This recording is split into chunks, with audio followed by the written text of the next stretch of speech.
নমস্কার, আমি আয়েশা, আপনাদের host. Any digital, visual, or any written copies of this content is considered under the Act of Piracy. চলুন শুরু করা যাক আজকের গল্প। বাঙালি গল্পকথনে আপনাদের স্বাগতম। শুরু করছি আজকের গল্প। গল্পটি ডিলিয়া সিংহ রায়ের লেখা। গল্পটির নাম রক্তচোষা।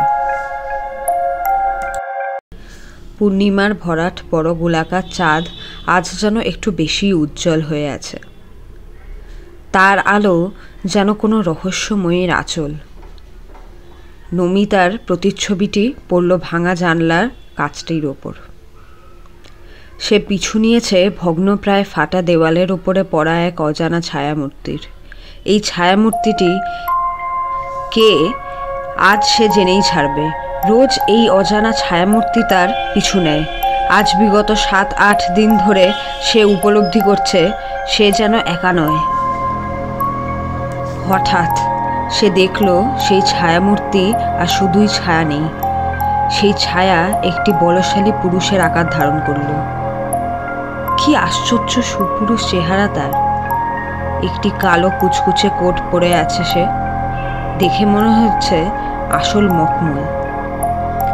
গায়ের রং রক্ত শূন্য ফর্সা।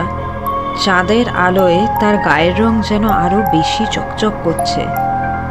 চোখ দুটির ঘন কালো মণিগুলো কেমন যেন জ্বলছে। নমিতা মন্ত্রমুগ্ধের মতন চোখের পলক না ফেলে তাকিয়েছিল।